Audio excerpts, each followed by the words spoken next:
What NFC North rookie might make for a sharky start in Week 3? Who are the tight ends to plug into your lineup if Dalton Schultz can't go Monday night? And what's the reason we let Amon-Ra St. Brown slip so far in FFPC drafts this season? Plus, the Footballguys Players Championship Week 2 second-place team owner Jamey Cox joins us to give us his take on Kenneth Gainwell's role on your roster, when Devonte Parker needs to be cut loose from your squads, and so much more. We've got a great show for you tonight. Farrell Elliott is here. I'm Eric Balkman. Stick around. Your high-stakes fantasy football hour starts now. Stand the pressure. I've seen greater men than need a lesson. Broadcast live and heard around the world, you are now watching the most entertaining hour of radio on the planet. Welcome to the High Stakes Fantasy Football Hour presented by MyFFPC.com with your hosts Eric Balkman and Farrell Elliott. The High Stakes Fantasy Football Hour is your home for analysis from the best players in the world. And now, because no one else was available, here are Eric Balkman and Farrell Elliott. Solace in the scripture. Are we not all our father's sons? I became a man. Nobody ever told me what a man was. Thank you so much, Rob. Welcome. Greetings and salutations to all of you Balkaholics and Farelliacs. Welcome to the latest episode of the High Stakes Fantasy Football Hour presented by MyFFPC.com. I am, of course, your slightly above average host, Eric Balkman. My co-host is the definitive commissioner of fantasy football, Farrell Elliott. Coming up on tonight's show, we're going to analyze whether it's time to get Jacoby Myers in your starting lineups and start sitting Darnell Mooney, plus the 2022 Footballguys Players Championship Week 2 second place team owner Jamey Cox is going to join us. He's going to grace us with his presence. We're going to talk to him a little bit about Ezekiel Elliott and Tony Pollard, Matt Collins as maybe an emergency replacement for Hunter Renfrow, who's going to miss this week, and much more. If you want to connect with us on Twitter, the show is at HSFF Hour. I am at Eric Balkman. You can always check out Farrell's Kentucky Fantasy Football State Championship at KFFSC.com. Facebook.com/HSFF Hours, where to reach us on that social media platform. You can also email the show, highstakesfantasyfootball@gmail.com. If you have any questions for us, now's the time to send them. We'll try to get to all the chat room questions, all the tweets, all the emails in the fantasy feedback segment coming up later on in the show, thanks to our audio engineer, my best friend Bryce, and our producer and mutual friend Rob. I want to introduce you guys to something I don't think we talked about at all last week because we just launched it earlier this week at the FFPC. It's called the FFPC Weekly Challenge. There's no draft for it. There's no salary cap. You just choose 10 players or 12 players, depending on if you're playing the classic or the slim format in this. By Sunday's kickoff, 1 p.m. Eastern time, and then watch them ride throughout the weekend's games. If you say, Balky, this format sounds familiar, yes, it's the world-famous FFPC Playoff Challenge format. Only one player per NFL team. You can play the classic or the slim for $35 or $200, and you can win up to $10,000. These are 30-team and 150-team contests with either with kickers and defenses or without. We leave that up to you. You make that decision. Check that out at myffpc.com. Those are filling up and will fill up all the way to kickoff on Sunday. We did a RotoViz high stakes lowdown this past week with Andrew Geller, at _guilds on Twitter. Really entertaining stuff. We might have gone all over a full hour. We both had a lot to say after week 2 was over and heading into week 3. So check that out. We'll tell you who's coming up next week on the show at the end of the broadcast tonight. And remember to like, subscribe, comment, share, and get notified on all these videos. And you'll be able to make sure you never miss when the FFPC YouTube channel goes live, like it did today, for the FFPC Week 3 preview with our guy Aiden LaCourie and Dave Terpoli. Both previewed Week 3 from an FFPC standpoint. If you didn't get a chance to check it out, just go on the FFPC YouTube video page, youtube.com/FFPC Fantasy. It's right up there on past live streams, and you can check that out. Very easy, very bite-sized, very informative. And will help you set your lineups, no doubt, if you are playing in the FFPC, which I think a lot of you are. Let's bring in our co-host with the most, the commissioner of the Kentucky Fantasy Football State Championship, Farrell Elliott. Farrell, welcome. Happy Friday to you, my friend. Buddy, it's good to see you. And I'll tell you, there's a whole lot of FFPC content being put out, and by the gentleman you mentioned, it's quality content. However, I must point out that my agent has been contacted for no engagements at all in this new format. It looks like I'm stuck here with you, Balky, exclusive to you, sir. We are the not quite ready for prime time podcast hosts, so that's why we come on at 10 o'clock at night.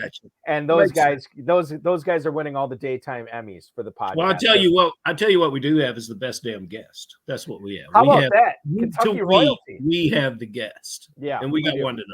We do, and he's crushing it this year. He's coming up in about 10 minutes. His name is Jamey Cox. And he will tell us how he's gotten all the way up to second place in the Football Guys Players Championship. Before we can do that, Farrell, I do want to get to this. Isn't really breaking news, but I do want to get your opinion on some of the news we saw from the injury report around the NFL this past week, and we'll just go rapid fire on this. But Justin Herbert. The Chargers opened up as 10-point favorites at the start of the week against the Jags, and now they are just 3-point favorites at home against Jacksonville. Herbert did not throw on Wednesday. He threw on Thursday. He did not throw on Friday. He's dealing with fractured rib cartilage. It's a pain tolerance issue. Herbert said we'll see on Sunday, and it sounds like we will all see on Sunday whether he's ready to go, because it seems like a coin flip right now. How do you read this situation? And if Herbert's out, are you downgrading any of your Chargers skill position players to your bench this week? Oh, certainly you would have to, and you would have to elevate Austin Eckler. If he is out, that brings in Chase Daniel, a competent but not a electric or inspiring choice to play quarterback. So I would lean very, very heavily on my Eckler in that offense. Defensively, that team has stepped it up this year, and I believe they can handle Jacksonville in the game. However, less first downs, less time on the field for the offense. Jacksonville their young quarterback, Lawrence, is yet to win a road game. He's 0-9 on the road, and it's a very, very tough place for him to start to get a win. So a lot to be determined, a lot of intrigue there with this team. And we'll find out. That is a 1:00 game on Sunday, if I remember correctly, right, Farrell? I believe the game is on the West Coast. I'm not. Let me check my notes here. So so you're probably right. It probably is a 4:25. Yeah, that's why it's a road game. Yeah. He's 0-9 in road games, so he once again, and they won't start it at 10 a.m. out there. They just won't do it. So now I wouldn't want him starting it at 10 a.m. Central Time or 10 a.m. Eastern Time, quite frankly, either. Which, by the way, we have the Packers coming up in London this year with a 9:30 Eastern Time kick. You'll be okay. And here's the thing: is my local radio station has already required me to make an appearance at a local bar that will be opening up at 6 a.m. local time with live music and cocktails flowing as we get ready for the Packers in London. Very excited, and yet not very excited for that. I'm sure the diocese in Green Bay will close the churches as well. So no doubt. I mean, I think that's a law. That's part of the bylaws here in Northeast Wisconsin.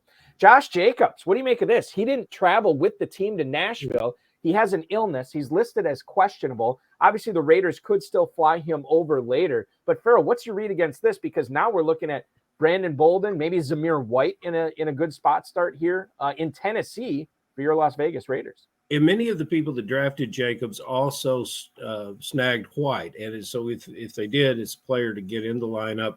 It's very disappointing because you begin to think that this would be the game where things would even out for Jacobs and he could find the end zone.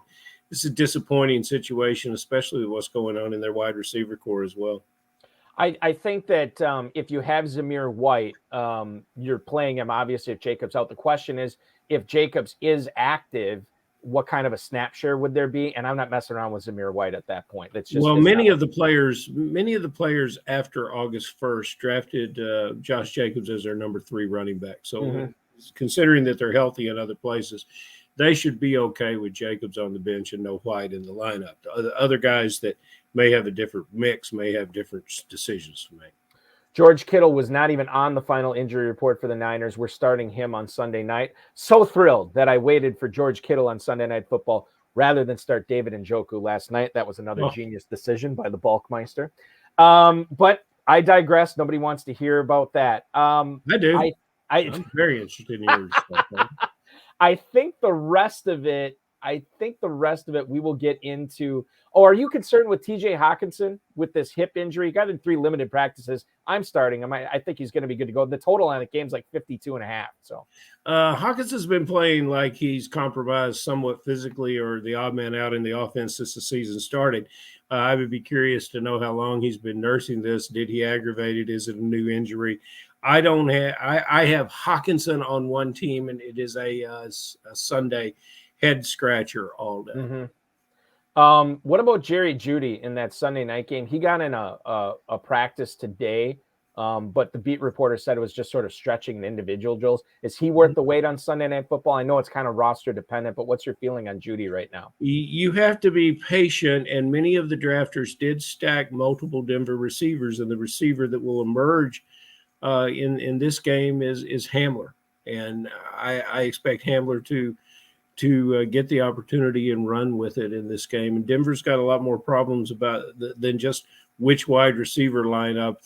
They've got to get their offense moving, their offense running. Hamler could create rhythm with the quarterback, so I would be that would be the guy I would turn to if I didn't have better options to fill in for Judy. All right, that is the late breaking stuff I have. Okay. So let's get into my gaffe last night with David Njoku. Kevin Stefanski said that coverage schemes are going to dictate David Njoku's involvement in the passing offense this year. Quote, Stefanski, "We have talked about it. There are games where coverage dictates the ball goes elsewhere, and he blocks his rear end off. Njoku, 10 targets, 9 catches, 89 yards, and a touchdown. He ran a route on 63% of the dropbacks against the Jets. And then this week, 87.5% route participation. I don't really know what to make of this, Farrell. Is he simply, are we going to know going into the week what coverage the defense is playing against him? I feel like we're not going to know that until the game kicks off. There's no way to at least there's no way for me to have any insight on it. And I feel like you're rolling the dice every time Njoku goes out there. Stefanski just said it. Some games he's going to be awesome. Some games he's going to be a blocker. The coach may talk a little too much. I wonder who coach thinks he's talking to. This is if he does mean this, then he is a progenitor of all the nonsensical coaching mutterings we've had for Cleveland over the past few years. He's speaking to the Cleveland Browns, our guys, Anderson, Kahn, Dorsey, Laser. These are football guys. You can get away with saying this kind of stuff in LA or Seattle or even Charlotte, but you can't talk like this in Green Bay and Cleveland. The fans know better, and we know better. When you have the ball, you dictate what the defense is going to do. And when you have a first-round tight end who's 26 years old, been in the league for 6 years, and he's only 26. He's a first-round tight end. He's 6'4", 250 pounds. I love what he does after he catches the ball. And you have not only invested a first-round draft pick in him, you turned around 5 years later and gave him $54 million. We're going to force this ball to this player. We're going to get him involved and keep him involved. And we have the 2 best running back, the 1-2 tandem of running backs in all the league, which we're going to draw in the linebackers, and we're going to force the defense to put another linebacker on the field or to try to cover the Njoku with a slot corner. We don't really care how they line up. We should have been the answer of this coach. And, he's got a better resume than I do, but this is somewhat nonsensical. And I would say just wait. I would say Brissett, and without Brissett, just wait for Watson to come back. They'll make sure this tight end gets the ball. But Brissett's taking ownership of this team. I kind of like where he's going. I'll tell you this. He may have a more impressive resume than you, Farrell, but one thing you never did was blow a 2-touchdown lead in the final 2 minutes against the New York Jets. You've never done that, to the best of my knowledge. So you do have that feather in your cap. Series of unfortunate events. It was. Matt LaFleur said today that Romeo Dobbs is, quote, going to have to take more of a load this week. We already know Sammy Watkins isn't playing. Alan Lazard and Christian Watson practiced Wednesday. They didn't practice on Thursday. They both came back to practice on Friday. And so they're banged up a little bit. They're going down to Tampa this week. Dobbs in week 2, route participation fell to 46%, only got 3 targets, 2 of them for catch, 2 catches for 27 yards. The question here is, knowing that Lazard and Christian Watson didn't do a ton last week, and now they're banged up, and knowing that there's no Sammy Watkins this week, is Romeo Dobbs sneaking in, or should he sneak in on any FFPC lineups as a second flex this week? Well, he should, and he is a player that plays physically. He can win at the contested ball. He can high point the ball. I love what this player does. He's the most, as far as I could tell, even though he was drafted later in the draft, he came to the league as most sure-handed, physical, and NFL-ready wide receiver. And I would, with a quarterback, with the accuracy success that Rodgers is, I think this is a perfect opportunity for the player to have a big game. Yeah, he'd be in my lineup. Yeah, and I think this is interesting because I was telling people that this guy's not even roster worthy. This is a run-heavy team and he's number 4 behind Cobb, who's probably going to miss with an illness. I don't know what's going around the NFL right now, but he's got an illness that he's dealing with. Lazard is banged up. Watson's banged up. Watkins is already out. This could be primetime Romeo Dobbs, and of course I'm missing out on it because I don't have him anywhere. I let everybody else draft him. So obviously don't take my drafting advice, my team management advice, but take the advice of our guest, who I'm going to bring on right now. He lives his life by the F system: family, faith, friends, fishing, food, and of course, fantasy football. The latter of which he's been doing for the last 30 years. 8 high-stakes league titles to his name. He has his sight set on something a little bit bigger this year, as he currently stands in second place in the chase for the $500,000 grand prize in the Footballguys Players Championship. Please welcome onto the program, making his debut, Jamey Cox. Jamey, welcome in, man. Hey, guys. Hey, Mr. Farrell. How are you, buddy? Hello, Mr. Jamey. How are you? I'm great, man. Balky, thanks for asking me to come on. Well, listen, you definitely deserve it. I mean, almost 15,000 people, and you are in second place right now. I think the biggest question is how jealous is your son Travis that you're on and that he's not? He is traveling back from Florida, probably listening as we speak. So, bragging rights in the Cox household. Hey, Balky, before you ask your first question, I want to tell you something about our guest. You know, when I first played fantasy football, I walked into a draft room and I sat down, and to my right was the congenial gentleman known as Jamey Cox. And that's many, many years ago, and we've been friends ever since. Tonight, when you played the Quiet Hollers pressure song leading into our broadcast, I can tell you there were many a times when the Quiet Hollers were collecting fans to attend their shows, and Jamey Cox would show up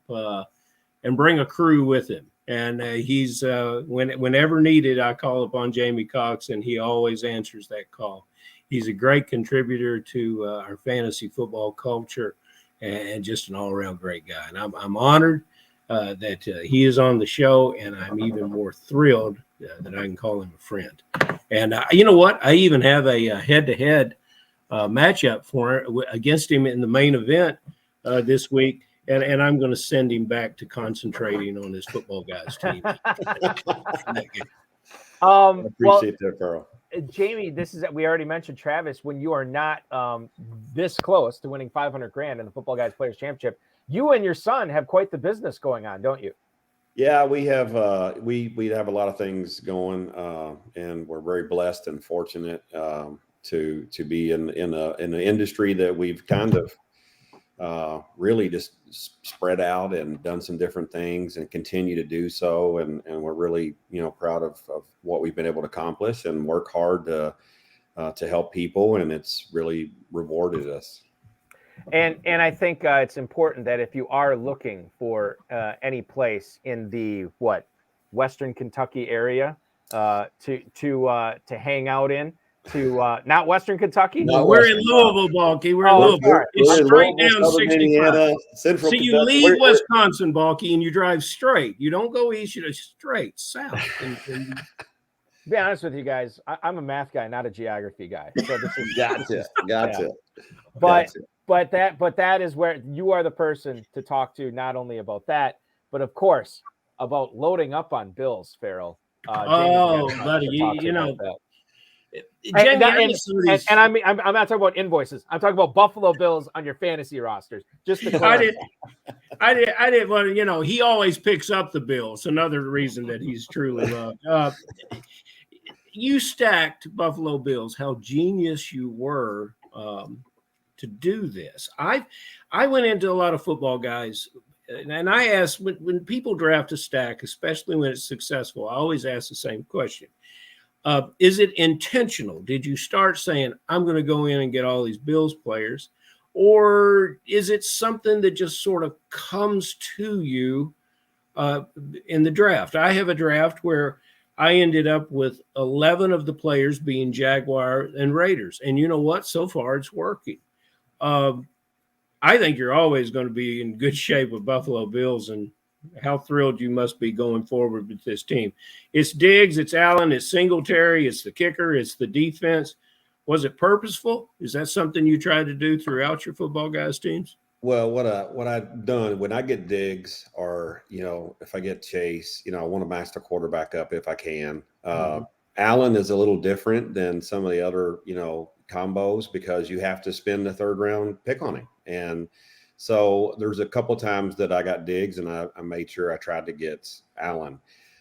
Then when it comes down, it's like Farrell, me, I love receivers, and so I always try to get receivers, and then you see Singletary or somebody like that sitting there, and it's like, hey, he'll catch the ball too, and then when you're way down, it's like, why wouldn't you go ahead and get the defense and the kicker? Love that matchup. Why wouldn't you? Because the Bills are going to put so much pressure on teams that, hey, when you're down 30 points, you're throwing interceptions and getting sacked.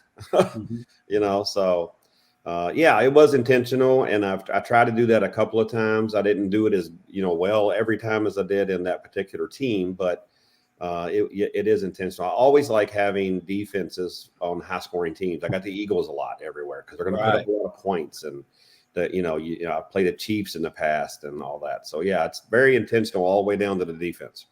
Jamey, just curiously, I know you loaded up on Bills in this specific Football Guys draft that you're in second place in. Did you do that with any other teams besides the Bills this year in any of your other drafts?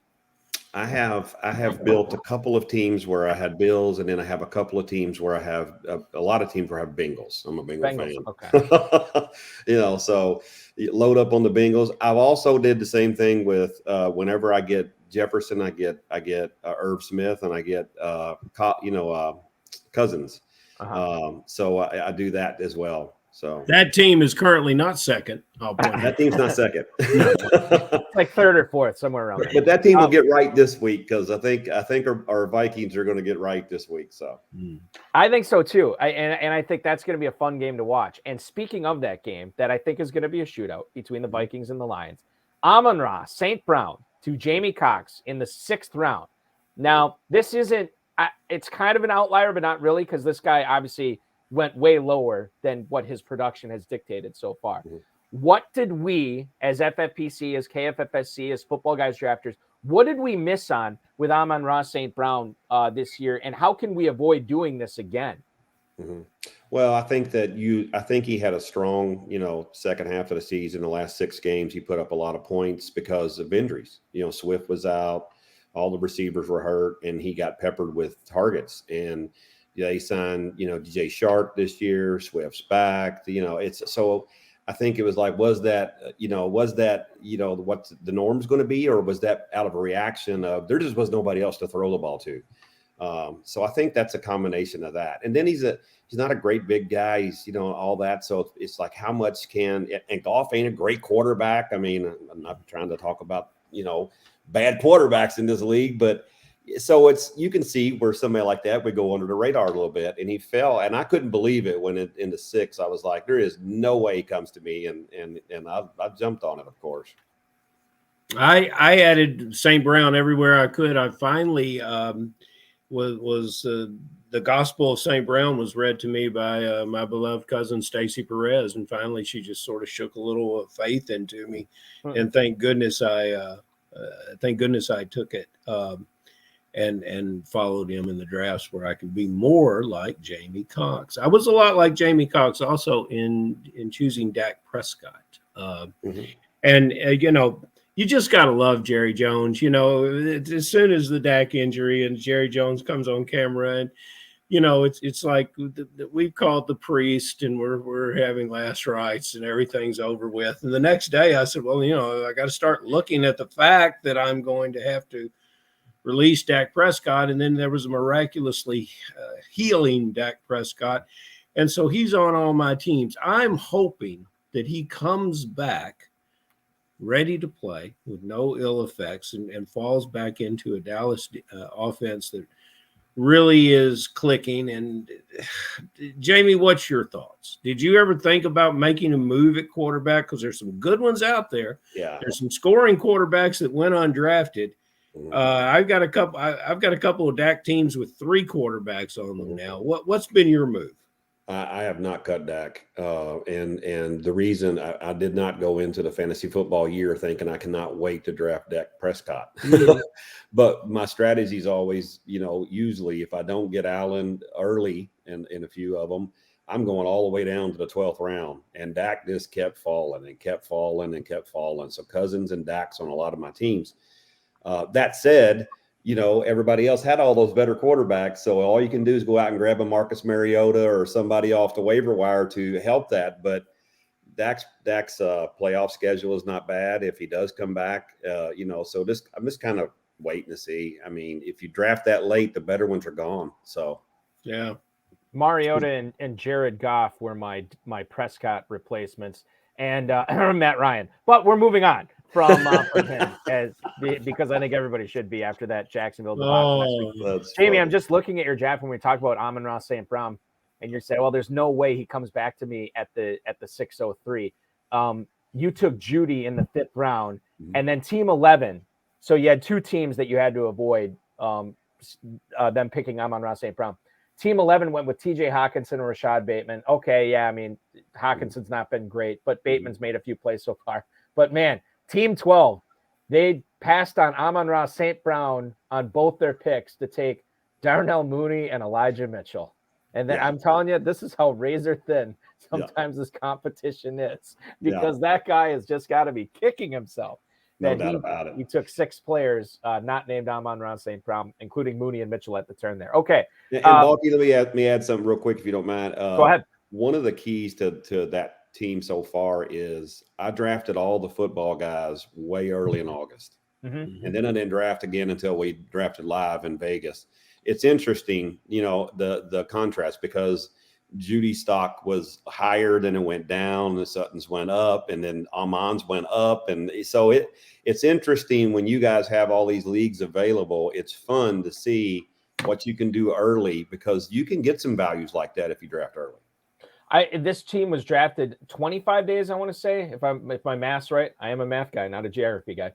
25 days before the Sunday kickoff of week 1. This was August 17th that you had drafted this team, where you get and that's, I always encourage early drafting, middle drafting, late drafting, because you can always build different teams with different values based on ADP always changing, which you took advantage of there. So congratulations. Kenneth Gainwell, I noticed, is on several of your teams as well, including this one. You got him in, looks like round 10 in this draft. So I'm just curious, if Miles Sanders ever were to miss, and let's face it, Miles Sanders probably has his own television and pillow and everything in the training room. If he does miss, is Kenneth Gainwell an automatic top 25 start for you? And because of that, you have to find a way to keep him on your roster all season? Absolutely. I think so, because, well, here's the thing. If you looked at what he finished up last year, was he caught the ball, and, he started off slow and he caught the ball. And then this year there was a lot of talk about him getting goal line back carries. So, I mean, if nothing else, he's a flex. And let's be, real. Miles Sanders hasn't solidified anything, and he's playing great right now, but why not? I mean, that was the guy, that's the young guy that come in and did show some spark last year. And when you start talking goal line too, why not? So Jamey, I got him multiple times. Just curious, Farrell, I know you want to ask him about Irv Smith, but the running backs that you targeted in that spot, right? Sort of like these mid-round running backs that are one injury away, or, just need the opportunity. Besides Gainwell, did you get any others in those middle rounds that that you're going to make sure you keep on your roster as long as you can? I noticed also on this team you have Zamir White. Maybe you could deploy him out this week as well. So he's another guy. But what about some of your other teams? I got Madison. Madison's a league winner if Cook goes down long term. I like to get an anchor back. I like to get some receiving backs or goal line backs, and then I like to get what I call league winners. If they're thrown in there for multiple weeks, they can take over and win the league. So yeah, Zamir White was one of those. I mean, they didn't re-sign Jacobs, and there's talk about he's never really solidified that role. You get some new meat in there. I mean, so maybe this week, who knows if he goes out and throws some juice this week, who knows? I mean, Jacobs is not that regime's running back. And so taking chances like that. Yeah. Late bulky. I try to get me some receivers that's who I'm playing. And then in one of the main events, I drafted 5 receivers in the first 5 rounds. Deontay Johnson fell to me, and I was getting Hilaire so late. I was getting Edmonds, and I was getting people like that. I was like, hell, I'll just take him too. Pittman misses last week, no big deal. I got 4. Yeah, exactly. But yeah, getting some of those hero backs, late's always been a strategy. I started my odyssey of Football Guys drafting on July 4th, and then I finished it exiting the plane, which arrived late. So I was drafting while retrieving my car from the parking garage in Louisville upon returning home on a Saturday night before the main event. There's something that I didn't do between July 4th and that fateful Saturday night in September was draft any Irv Smith. And no catches on 2 targets in week 1 does not surprise me for Irv Smith. And he showed some things in this last game while they were being embarrassed by Philadelphia. He showed he had a few moves, especially as Cousins moved around and coverage broke down. Who is the real Irv Smith, Jamey? Keep it real for us, because I don't believe you can have a league winner with Irv Smith at tight end. Yeah, I'm just not an Irv Smith guy. Am I wrong? I think you're wrong. Right. If you look what he was doing before he got hurt, and then I think he was a top 10. He was playing in top 10 or top 12 before he got hurt. Right. And then he gets hurt and he's forgotten. And Conklin played a little bit last year and all that, he's forgotten. If you saw the other night when he does catch the ball, and he did miss an easy pass that was a lot of yards in front of him, but he is pretty quick for his size, and he does move well, like you say. And then, hey, man, when you got 2 great receivers like that, you got a running back out there. I mean, that middle ground, Cousins check downs, that's where he's going to live. He's going to, I think he's going to. Let me ask you some quick questions. You took Smith over Higbee. Yep. You took Smith. You took Smith over Gesicki, obviously. Yeah. You took. So you had Smith figured as a top 12. You said he's going to be a top 12 tight end. I just don't know if that satisfies me enough. I would say I would agree with you, but I think you might need more at the position. But that's just me. You love receivers. I love tight end, and we will probably continue that debate until death does us part. Yeah, I'm just looking at some of Irv Smith's game logs from the last full season he had. He actually started off pretty quiet. Then he had a couple of games, 5 for 64, 5 for 55. Then he went quiet, but then he had for like 2 games. Then he had 63 yards, 37 yards, 53 yards, 30 yards, and he got into the end zone 5 times in 2020 as well. And this is his second year in the league. So I think there is something there. How big is it? How significant is it? That's what we're trying to figure out right now. Every other week he plays at the library. He's so quiet. Yeah, that could be accurate. Yeah, another great cliche that I've never heard before. You only get on the high stakes. Farrell's full of them. Exactly. Yes. I've been listening to him for years. And there's always a new one, Jamey. You always hear one that you've never heard before. Devonte Parker is a guy that I was pretty happy when I got him late in a bunch of drafts. I'm like, God, this guy could be the number 1 for New England. Now, not only does he not look like the number 1, he looks like the number 3 at best. And this is a team that's struggling offensively and doesn't throw the ball a ton. How much leeway are you giving him to keep him on your roster, Jamey, or have you already dumped him in a bunch of your spots? I got him a lot because he's another one. If you look when he played in Miami, even with bad quarterbacks, he produced. Belichick is notorious for bringing in somebody on the cheap that has talent and taking advantage of that, exploiting it. There was talk of him being the number one. And when you can get him again, a 10, 12, 13, 14th round, who cares? I played him in one league, I think, or maybe two, and he didn't. Now the first week he had 6 targets and 2 or 3 of them were in the end zone. So, and then last week he just did not do anything. And Myers and Aguilar, done all of it. So yeah, I am not, if there was somebody on the waiver wire that I thought that I'd like to have and take a shot at, even a good defense, yes, I'd got him. Okay. Got it. I'm consulting the rule sheet for how many points you get for a target. I'll get back to you. Now that's not, Farrell, this is not the first time you've brought up this whole passive aggressive comment on targets. Like you have targets is not your friend. Targets is what Farrell grinds his axe on. The next thing we'll talk about is he's on the field. It's plays, snap count. Games played. That's another stat. That's hilarious. He is on the field. And I would accuse Jamey of still waters running deep, but he is a Wildcat fan, not a Louisville Cardinal fan, from where Mr. Parker is eminent. Hey, I drafted Keenan Allen in a couple drafts. Yep. You're glad to have him. You talk about a guy that's 100 catches, 6 to 8 touchdowns. You can count on that when he is healthy. He's not healthy. Mm-hmm.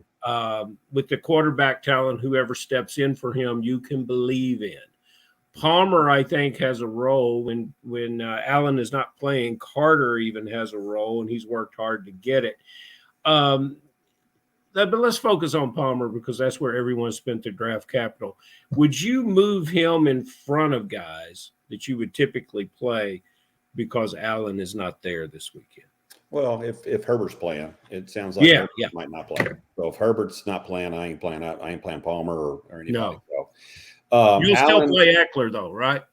Oh, you have to do that. You have to play your first round guy. I mean, heck, he might actually run the ball for a change. Who knows? But it would be great. Yeah, they might give him some carries. Hey, carries is not, you don't get points for carries, but you know what? They're important. That's the only way you get yardage if you get carries. They're tied together. Targets aren't. No, okay. But yeah, I think for me, I got Allen in, I think, one league and out of all the leagues I drafted, and he's been declining for the last 3 years. Yes, he's still producing, but a lot of his metrics are coming down. So there again, next in line is a young second-year receiver. So why not? Late, why not? I'm looking at your squad that you have lined up for week 3 here, Jamey, and you have Josh Palmer in the flex. You have Dalton Schultz as your tight end, but the stars could be aligning here for you because you have Albert Okwuegbunam on your bench, and he doesn't play till Sunday night. So you're going to have a lot of information in front of you about Dalton Schultz status, who doesn't play until Monday night. You can easily put him in. And then if Herbert is out, you could, I guess we won't know that until game time, but we'll probably find something out Sunday morning. You can easily bench Palmer and put in Zamir White if Josh Jacobs doesn't play. So you're kind of all set here, even with having Palmer and Schultz in your lineup right now, right? Is that the plan? Right. Yeah, just seeing what's happening. I mean, it's still, it's Friday night. I mean, we'll see what happens as these injury reports come out and Herbert and all that. That's exactly right. Yeah. Jerry Judy you have on your bench on Sunday Night Football too. So he's going to stay there. He'll be there all Sunday night. Oh, okay. All right. Well, not even a question. Perfect. A couple of emails here, Jamey, for you. The first one is from Jim in Fruta, Colorado. Hey, Jamey, I'm not sure if you have Ezekiel Elliott anywhere, but do I need to be seriously considering benching him on a week-to-week basis rather than have him being an automatic start going forward? That's Jim in Fruta, Colorado. I feel like we've gotten this email probably 2 or 3 times a year for the last 3 years. And we know there's Pollard truthers out there that just absolutely love Tony Pollard. However, one of them is not Mike McCarthy, and he still rolls out Ezekiel Elliott a ton. Now, going forward, knowing the volume that Elliott continues to get in Dallas, is he still an automatic start for you? Is he the type of guy that you set it and forget it, he's in there? Or is this a guy you only play matchups now? He's become Josh Jacobs. He's going to get 50 yards and you hope he scores, or he's going to get 70 yards. He might occasionally break that 100-yard barrier, but the Pollard coming in and having more juice and taking away some of the receptions. I don't have Zeke on a single lineup in a single team. Everybody was saying, down in the fourth, he's valued at the fourth. It just wasn't for me. And Pollard in the 8th, 9th, 10th, this made more sense to me. I certainly wouldn't play him this weekend. I think he struggled with New York Giants on the road for a long time. I do think we'll see him catch some passes, though. But Jamey, you're right. It's been 14 games since Zeke has had a 100-yard game. But when he starts catching those passes and when he finds those end zone, I believe it will be back in business with Zeke. But Pollard is coming off a fantastic game. Question in the chat right now. Donk Crypto wants to know, how much fab would you bid on David Njoku in a Footballguys league on a team he needs a tight end on? He said a couple of people dropped him early and he couldn't believe it. I could believe it after the first week when he's just blocking the whole time, or blocking his rear end off, as Kevin Stefanski so eloquently put it. But you're looking at David Njoku as a free agent in some leagues right now in Footballguys.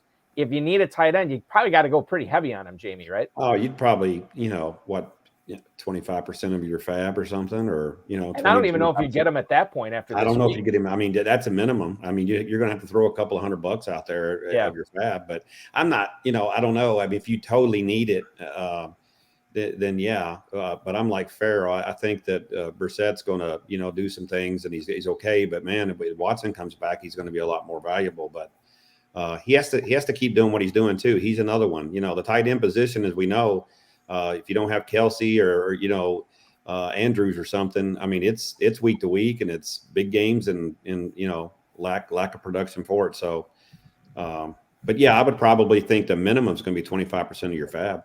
Farrell, what do you think on Njoku bidding? I would imagine that you should behave as if you were at the Bellagio on the craps table at 3 a.m. and you needed about $800 to get even, because, that's what I think you should spend on Njoku. I think you ought to really discourage anyone else from even having a chance at him. Spend your big money, and then, you can manage. You don't have to worry so much about managing with fab the rest of the year with this dollar bits. That's the David Hubbard. Mac Collins for $1. That's the David Hubbard approach to fab management, where he has all these teams and he blows so much of his money early that there's fewer. It's like, what am I supposed to do? I can't make moves on all these teams. I'm all out of money, and sometimes it works out. Sometimes it doesn't. If you got it, spend it. Spend it. Yep, exactly. Yeah. Let's go down to Savannah, Georgia. John writes, I'm down Mike Evans and probably Hunter Renfrow. Well, officially, I think you're down Hunter Renfrow and Julio Jones. Now, he's a probably guy, but I don't think he's going to play.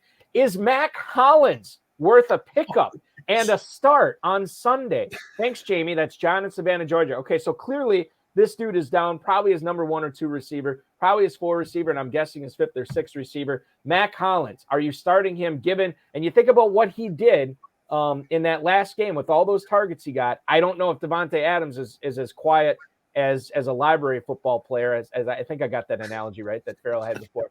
I don't know. Playing in the library. That's how quiet his performance was. Mac Hollins, you rolling the dice on him this week now that we know that Renfrow is out?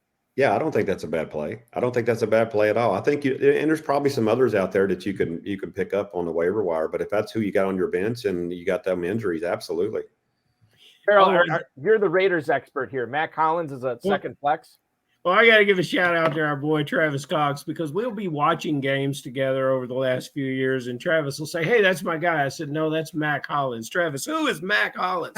And we've seen him play at Philadelphia. You guys are celebrating Irv Smith's touchdowns. Mac Hollins scored 6 touchdowns last year. Balky, you can look that up. Yeah. On 15 catches. He's a red zone target, but he's also a great middle of field target. This is a player without a team, a player without a quarterback. Everywhere he goes, the front office loves him and the coach gets fired. I think he's found a home. I think he'll be a good complementary piece in a 5,000-yard offense, and he has value once the waiver wire or once the bye week periods start. And fortunately, I picked him up everywhere that I thought I could on our first waiver wire of the week, and I got to go back and see if he's available some places. But he's a very good player, very good ball catcher, very good target. I didn't look at Farrell. If there's a low hanging fruit of anybody that wears the silver and black, Farrell has them on this team. I mean, I was delighted. I was delighted when the Raiders signed him, and they also signed another very good receiver that should be playing somewhere else in the league, and that's Keelan Cole. Keelan Cole's a very good receiver. Cole's a very good. Yeah, he's a good player. Yeah. And so, if Tampa had chosen some of these receivers earlier in the year, they'd be in a different place this weekend than they are. That's right. That's right. And but Cole Beasley's going to come save the day. I mean, you know. Yeah. Mm-hmm. Yes. A 33-year-old slot guy is going to come Yes. in. And you know what? I'm not even going to say that, because here's what I'm going to say officially as a Green Bay Packers fan, not wanting to jinx his team in Tampa. I think Cole Beasley's super talented. I think he's proven this time and time again. Would not surprise me at all if he went out there, caught 12 passes, including the game-winning touchdown. You heard it here first. I'm pro Cole Beasley, not jinxing the Packers. Jinked all that, Bonky. I'm fresh out of emails for Jamey, Farrell. I believe we have one last question for Jamey. Jamey, this is my favorite question leading into the season, and now it's my favorite question that we get to ask you about set and start. You've got a lot of strengths in your fantasy game, and one of them has always been to get the right guy in the lineup. So I'd like to know who the right guy is this week, the sleeper. You've already talked about Hollins and a couple other guys, but I got to figure you have another one. And we've already talked about Zeke, a guy you normally would but would not start this week. Can you give us a couple others? I think. Look, I'm looking for DK Metcalf to have a big week. I think DK's playing a Falcons secondary that's given up, I think, the second or third most points to wide receivers.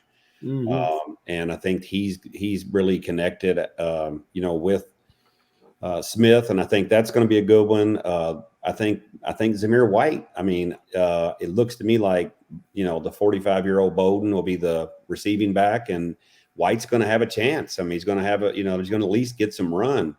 There's a couple other people out there that that Doolin kid in Indianapolis.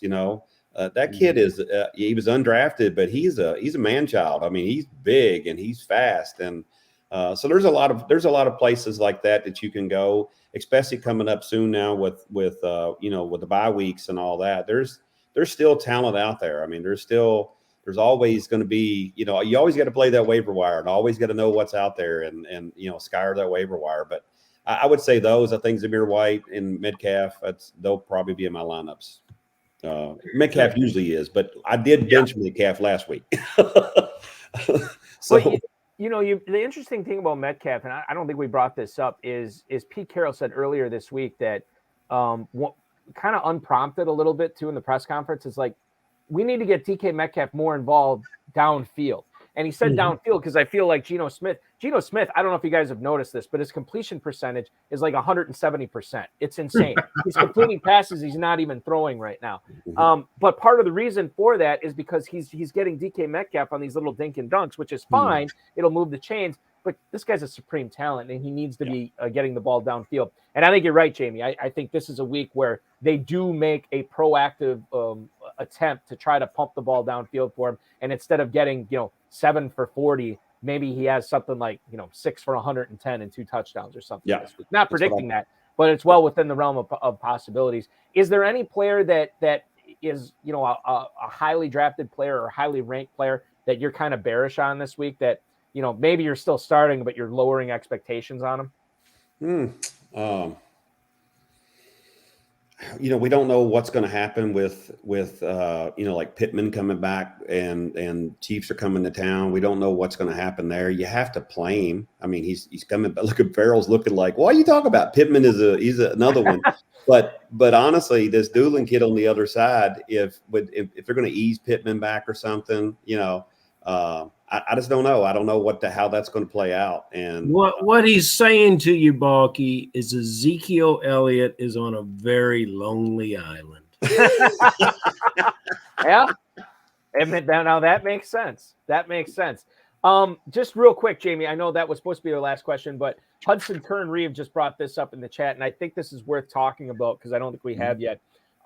James Conner is officially a game time decision for Arizona, and he thinks Darrell Williams could be interesting. When I looked at the snap counts and the touches last week, I feel like they were pretty similar, although Williams, I think, did get the touchdown. He was getting goal line. Is he the Cardinals running back you would choose if you had your pick between Williams and Benjamin? Or would you kind of say, forget this, I'm only getting half a running back because they're going to split the touches this weekend? Well, in fantasy, as you guys know, you always got to look and see who's going to protect the quarterback, who's going to be the best blocker. And Williams is by far the veteran there. I would play Williams over Benjamin all day long. Farrell, Williams over Benjamin for you as well? Oh, easy. That's an easy choice. And, it's not every day that the Ivy League professor that you get thrown a softball by the Ivy League professor. I wonder if it's that way in class with him. No. It is. Yeah, no. Listen, softball. Hudson only asks the tough questions because he has the best students in the world at Cornell University. And we always ask the tough questions on this show, especially tonight, because we have the best guest in the world. And that's Jamey Cox, the second place team in the Footballguys Players Championship heading into week 3. Jamey, what a pleasure. So much fun to catch up with you. Always appreciate seeing you in Vegas and in Kentucky and everywhere we can catch up. I always appreciate that. Good luck the rest of the way. Hopefully at the end of the season, you're getting $500,000 from the FFPC and Footballguys, and we'll have you back on here to tell us how you're going to spend it on me and Farrell. I hope that happens. I will. Yes. Nice things will happen to you guys. Yes. All right. Excellent. Glad to hear it. Jamey, enjoy the rest of your Friday night. Enjoy week 3. Good luck the rest of the way, man. I appreciate it. Thanks for asking me on, and I appreciate the show and appreciate what all you guys do. Thank Thanks you so much. Thank you, Jamey. Jamey Cox, ladies and gentlemen, the second place team. God, I'm mixing it up now. Second place team heading into week 3 is what I meant to say of the Footballguys Players Championship. Still a long way to go, but as I always say to anybody who comes onto the show early in the season, I don't care if it's week 1, week 8, week 15, week 17. The fact that you are up this high over so many thousands of other teams is an accomplishment. You should be proud of it, and I should hang your hat on it, and as I know Jamey will, but I know he would much rather be in second place heading into week 17 rather than heading into week 3. Let's get into some emails here, Farrell. Okay. I'm going to do about 5 minutes worth of emails here. We probably won't get to all of them. My apologies. Let's go quick. Mike in Cranston, Rhode Island. You got it. I was super excited to draft Darnell Mooney this year, but I'm having buyer's remorse. Do I sit him this week in favor of Jacoby Myers? Wonder if Mike in Cranston, Rhode Island was team 12 in Jamey Cox's Footballguys draft. Not out of the question there. Jacoby Myers over Darnell Mooney this week, Farrell. Where do you stand on that? I'm just looking at this. Darnell Mooney is at home against the Houston Texans, a really, really good matchup. And then, of course, Jacoby Myers gets a banged-up Ravens secondary at home this week as well. I don't know how good that matchup is because the Houston defense is improving. Let me just give you quickly. We said we'd go quick. Justin Fields has thrown 28 passes in 2 games, and they have not been impressive. Jacoby Myers has had 19 targets in 2 games, and he has been impressive. He's the alpha receiver for the New England Patriots. This is the easiest question we'll ever get. Jacoby Myers, I think, may be having some physical aspects, but Balky, did he practice today? Is he going to play? I was just going to tell you this, and this is what seals the deal for me. Did not practice Wednesday or Thursday. He did practice Friday. He's listed as questionable. I'm firing him up over Darnell. Yep. Jacoby Myers goes in your lineup, and Mooney. I wish he would do something. I have him in one league, a dynasty league, and I'm giving him away for nothing. I want to trade him for nothing. I'm getting so many questions this week. Oh, should I trade Derrick Henry? Like, no, don't trade him now. Wait till he has 110 yards and 2 touchdowns. That's when you sell him for 70 cents on the dollar. Mike in Tallahassee. Hey guys, is this the week Robert Tonyan breaks out? If not, is Mike Gesicki the smart play instead? Thanks so much. That's Mike in Tallahassee. Gesicki is in that potential shootout with Miami and Buffalo coming up at 1 p.m. on Sunday. Total on that is up to 53, and the Dolphins are giving away. I beg your pardon, are getting 5.5 points at home. The total is much lower in the Packers-Buccaneers game, a total of 42 there. But remember how banged up all those Packers receivers are, Farrell. Mm-hmm. The secondary and the defense is challenged in Buffalo because of the injuries that they've encountered, both in the short week and in practice. So I would Gesicki is not a favorite choice because he runs hot and cold, and there's a lot of tight end competition. I favor Gesicki here. If we're in that kind of a situation where those are your two tight ends, consult the waiver wire. If not, go with Gesicki.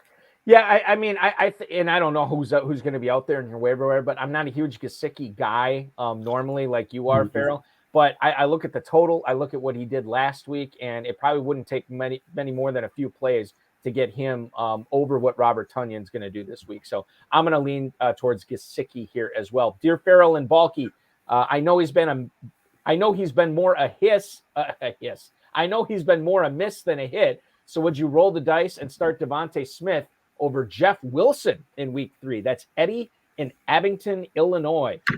Jeff Wilson is up against the Denver Broncos in the Mile High City this week, as his San Francisco 49ers are 1.5-point favorites on the road. That's interesting. And then the other one, Devonte Smith, that high-powered Eagles offense takes its talents to our nation's capital to take on the Commanders in that matchup. 47.5-point total. Boy, I think I'm going to go with the volume here. I'm going to trust the volume and Jeff Wilson over Devonte Smith, who's had a really good week 2 and a really bad week 1. Devonte Smith's a player that we're going to play here because we like the flex, Balky. We like a wide receiver in the flex when we can get it. And this guy's got tremendous upside. In Denver, what they do have going for them is a stingy rush defense. Now, I'm a big Wilson fan, and now that he's got his quarterback, Garoppolo, it's going to elevate anyone who got in business with San Francisco 49ers at our draft. I think about how Kittle at the Main Event Live was dropping into the 6th round. How wonderful it is now to have been able to get those Niners at bargain prices. Jeff Wilson, this player's got – I understand what he's doing because he's got a player here that he now believes in and knows he got him on the cheap late in the draft or on the waiver wire, and he wants to get him in a lineup. Over Smith is not the right move, though, I don't think.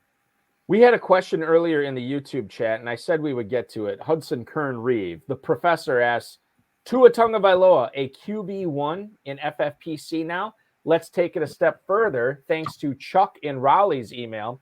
I'm a little ashamed to be asking this, but as Tua Tagovailoa in my lineup this week over the GOAT at quarterback. Appreciate you. That's Chuck in Raleigh. Farrell, I always talk about how I'm a weak man, how I can't make decisions like this, and how I can't envision. I feel like I said this on my local fantasy show yesterday. I said, I feel like the kiss of death for me is saying to start Jared Goff over Tom Brady this week. So I'm not going to say it. No, Tom don't over do Jared that. Goff. I already said it. I already said I'm playing Brady over Goff. However, really, really, really difficult for me to say, yeah, I'm still playing Brady over Tua Tagovailoa. In fact, I'm going to say Tagovailoa in that shootout over Brady this week. You don't want to do that because you've now seen the possibility and the ceiling of these two tremendous receivers and the support players around in the Miami Dolphins. Plus, they're at home against a team that is beat up. We've talked about where they are defensively and who is coming off a pretty emotional big win where they weren't really tested. This is Tua's game this weekend. You talk about your Packers, Balky. Why do you not want to play Brady? Well, the Packers are 27th in rush defense. You saw what Montgomery did to them. In the last game, it was the only thing Chicago had going, and you have to understand what they're going to try to get done with Fournette there in Tampa, and I think they're going to get the game over rather quickly using ball control and short passes and keep Aaron Rodgers on the bench for the Buccaneers win. I think, and I did predict that I think the Buccaneers do win. I think I had a final score of 21-20 in that Tampa-Green Bay game in favor of Tampa. But I think you're right. I did, and by the way, just a shameless plug that'll do again in a couple minutes on the Better Sports Network on Wednesday nights when I broadcast there. Get the app for sure. That's the best place to watch the show, but you can also watch it on YouTube and Twitter. But I had Devin Knotts on from Footballguys, who is a weekly a DFS expert. And we were talking, and he plays a lot of season long too, but we were talking about this. And he says, I keep looking at this game and it's just screaming at me. This is a Fournette game. And if it's a Fournette game, it's probably not a Brady game. And that's why I think you got to go with Tagovailoa over Brady. Final email this week is from Bruce in Lorain, Ohio. Do I play? Not only did I used to date a Lorraine, she was from Lorraine. Lorraine. Do I play Cam Akers or Damian Harris this week, guys? You two are my tiebreakers. So we officially have to agree on this. Because if we disagree, Farrell, it's not going to help Bruce. This is interesting because both these guys are in sort of a timeshare. And I don't know if I read that Damian Harris came up limping on his final carry last week. He did. And then, of course, because the Patriots are so clandestine with all their injuries, we never found out anything about this. As far as I know, he's going to be good to go. But Cam Akers and Darrell Henderson, they went from like, we thought Akers would be like this, Henderson would be like this. Then they flip-flopped. I know you did. But then they flip-flopped, okay, like this. And now they're much closer together. So I look at Akers and Damian Harris as two kind of wild cards. And I don't really know what to expect from these guys. I lean towards, and I should bring this up too right now. The Patriots, I already said, they are at home against the Baltimore Ravens. That game is a total of 44. And then the other one, Cam Akers, beg your pardon, is playing this week at Arizona, 48.5 point game, 48.5 point total, where the Rams are giving away 3.5 points. I lean towards Akers here. That's probably who I would go with over Harris. I'm going to second that. And it has to do with completely with the opposition. And I'm not sold on Arizona despite their street ball comeback against the Raiders. I think that was a coincidental, and I think they'll fall back into form with the stalled offense. The Rams will lead in the fourth quarter, and Akers and Henderson will join forces to salt that game away for a passing attack in LA that's yet to get is yet to click. That's yet to go. Farrell, normally I would say let's wrap up the show right now, but one of the things that you wanted to talk about this week, and I'll give you the floor here, a guy that we both met in Las Vegas this year at Planet Hollywood for the first time, that is a big fan of us, a big fan of our show, big fan of the FFPC. He's been coming out there for years, and I can't believe it's the first time I ever met him. I can't remember if you met him before, but I do think you wanted to say something about Maurice Jenkins this week. I did. I wanted to welcome to the show last week. He was in the chat room, and I don't know. I have had my chat turned off. I don't know if Maurice is there, but Maurice, it was wonderful to meet you and your associate there at Planet Hollywood. I told Maurice if he came to Kentucky, he was going to have a Kentucky name, so I'm changing him to Magic J. That's his Kentucky name. And I wanted to let him know that he'll have a name tag waiting with that name when he comes to Kentucky to play. But he's just like the guys that we have here. He walks in. He walks into the situation and sees what needs to be done. And before we knew it, Balky, he was facilitating the league. So, he's just the kind of guy you want in the room. So, Mr. Jenkins, it was a pleasure meeting you, and I appreciate your questions. And, we in regard to your commentary from last week, yes, we need to keep Jameis Winston healthy. He's like an old man with back issues. We need to get Jameis right. And yes. I think Maurice is counting on Jameis Winston this year. And Winston, I don't know why he has a broken back. He's not even carrying that offense. It's Kamara and it's Thomas and it's Chris Olave and all these other guys. So crazy. But get well soon, Jameis. And of course, thank you so much, Maurice Jenkins, for your contributions, not only on this program, but to the FFPC this year.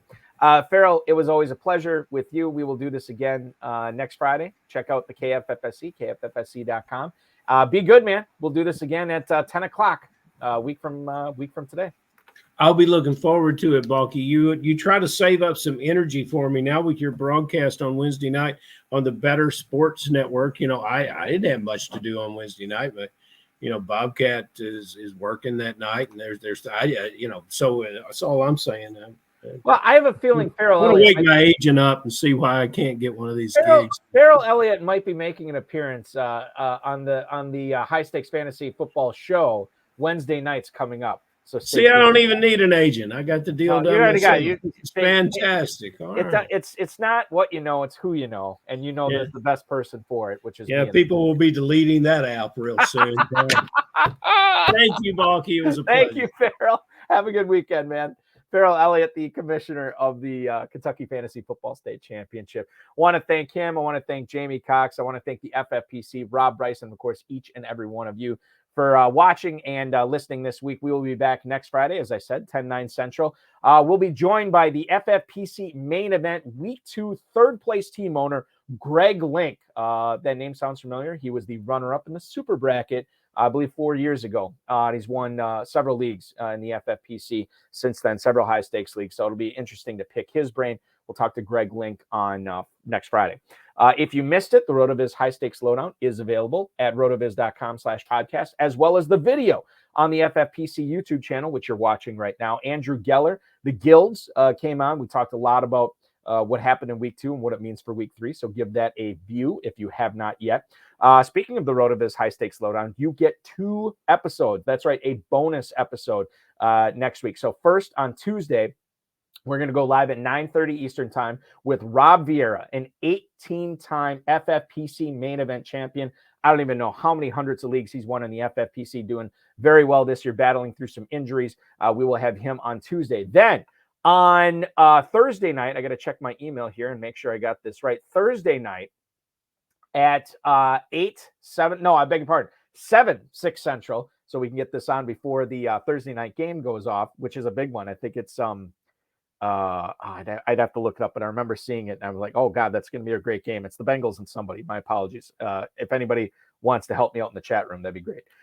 So at 7, 6 Central, the third place team owner in the Footballguys Players Championship, the guy who's one spot behind Jamie Cox, Frank LaPrade, and he is going to join us on Thursday night. So Rob Vieira on Tuesday and Frank LaPrade on Thursday for your double dip of the RotoViz High Stakes Lowdown next week. The High Stakes Fantasy Football Show on the Better Sports Network, which I already alluded to earlier. We go live on Wednesday nights at 10/9 Central, taking you all the way up to midnight. We'll get into some FFPC waivers on there. This week's guest co-host is Thunder Dan Palio from Rotoballer. So check that out. Myself and Dan Palio on the Better Sports Network app, YouTube, and Twitter. That's at 10/9 Central Wednesday night. Reminder to play the FFPC Weekly Challenge. No draft or salary cap. Just choose 10 if you're playing in the slim version, or 12 players if you're playing in the classic version. Before kickoff on Sunday, you can watch them ride through the weekend's games. Remember, only one player per team per NFL team on these. Same format as the world famous FFPC Playoff Challenge. And you can join a 30-team league, a 150-team league. Your entry fees are $35 and $200, and you can win up to 10 grand. Not a bad way to get some little weekly action going with the FFPC. Check that out, myffpc.com.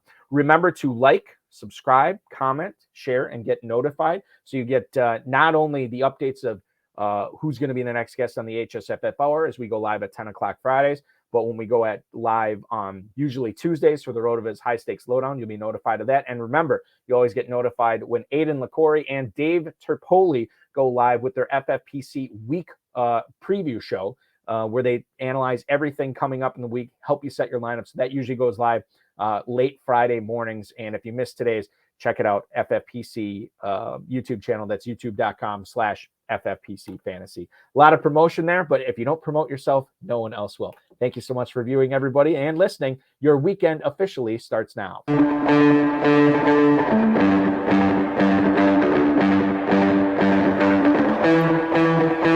This has been another episode of the High Stakes Fantasy Football Hour presented by myffpc.com. It was broadcast live and was watched around the world. Balky and Farrell will be back next week with more analysis, more interviews, and more advice from guests much smarter than they are. Thanks for watching, and we'll talk with you again next week. Hey, one other thing I should mention too. I know I've kind of been lamenting my David Njoku sits in all my leagues this week, but bear in mind that even the best fantasy players of the world, which I am far from, do not get stuff like this right all the time. In fact, if you are hitting your start sits at like a 60 or 65% rate, you are at a Hall of Fame level. So remember, even as much as you grind, as much as hard as you work to try to get the right guys in your lineup, even the best people are screwing it up a third of the time. Njoku stuff like this happens. It's fantasy. You roll with the punches, and you just get excited for next week. I'm already excited for Sunday. I hope you are too. Thank you so much for watching, everybody. We will be here next week at 10/9 Central, and this YouTube channel goes live again Tuesday night with Rob Vieira. Thanks, everybody.